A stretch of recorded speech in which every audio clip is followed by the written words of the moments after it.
Reactive sa hepatitis B dahil sa manicure at pedicure. Naniniwala ka?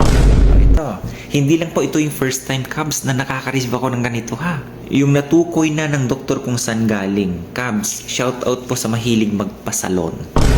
Shout out sa mahilig magpakutkot ng kanilang mga ingrown sa paa, sa kamay. Oo, lalo na kung ikaw, mahilig ka na yung, alam mo yung ano, naglalakad na nagmamanicure pedicure. Okay, disclaimer po ha. Marangal na trabaho yan, pero Cubs, tingnan nyo po, magbigay ako ng senaryo. Nagtawag ka ngayon. Siyempre, ito ginawa niya. Tapos nakita mo siya, ginawa ka niya.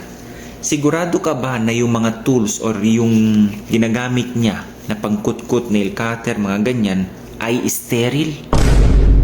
Okay, to make the story short dito kay Madam, 21 years old, isang babae. Sa kanya lang nalaman dahil nga nag-a-apply siya sa trabaho.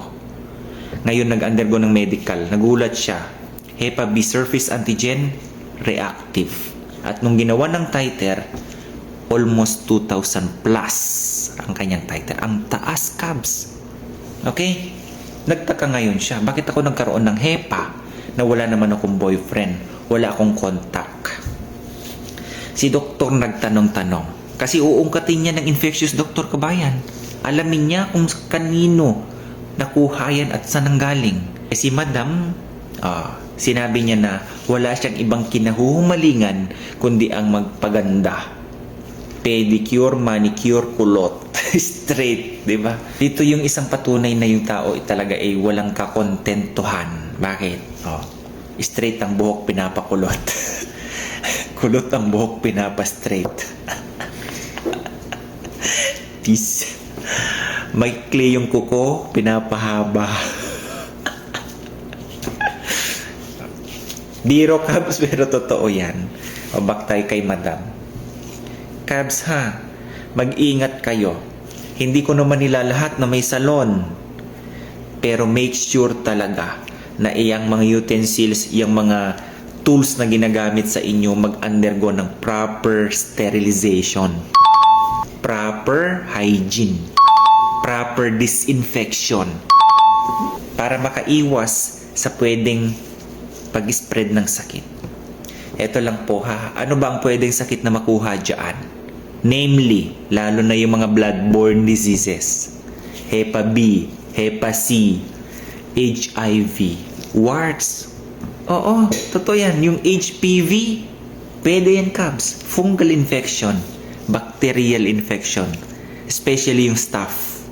Merong tinatawag, Cubs, MRSA, methicillin-resistant Staphylococcus aureus. Totoo yan. Ikaw magtataka ka, bakit yung paa ko namamatay yung kuko? Wala naman mahilig ka mag-pedicure. Cubs, baka ikaw nahawaan ka ng fungal infection. Totoo yan. Huwag mong biruin yan, Cubs. Sterilization, napaka-importante sa mga gamit na yan. Kaya kayo, Cubs, tingnan nyo kung saan kayo pwedeng magpakutkot ng mga ingrown nyo, ha? In short, saan kayo nagpapasalon? Huwag lang yung basta-basta na, may kakilala ako na magaling manicure, pedicure. Pinatawag, Cubs. Katatapos niya lang dun sa kabila, dumaan sa'yo, dumaan sa kanya, dumaan dito, Cubs. Sigurado ka ba na yung ginagamit niya ay single use? Nail cutter. Alam nga naman na paggamit niya ng nail cutter, tapon agad dyan. Yung ano ba yun?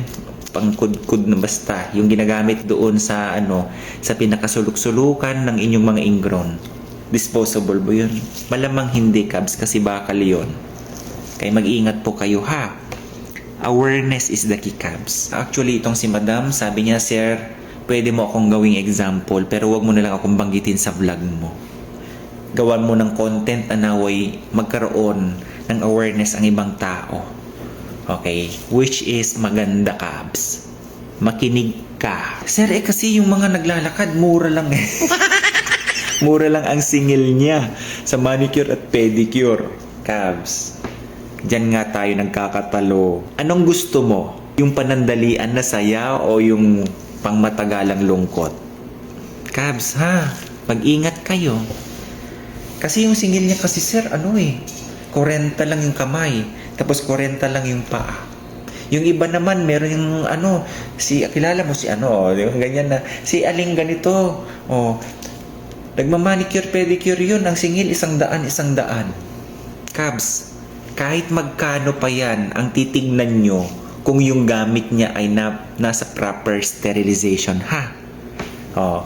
Or, kung may kakilala ka na marunong mag-manicure, pedicure, pero ang gamit, sarili mo, walang problema. Safety po ang pinag-uusapan dito, ha? Hindi po biro yan. Ayan, si ma'am. Okay? Kaya salamat po kay ma'am at nagbigay ng para i-content natin, which is maganda din naman po, kabayan. Okay? So, alagaan nyo po yung kalusugan nyo, ha? Diyos mio. Gusto niya makatulong sa pamilya, pero dahil sa kinahuhumalingan niya ng mga ganyang manicure pedicure, doon pa siya nakakuha ng sakit. Okay? So, God bless everyone. Bye-bye.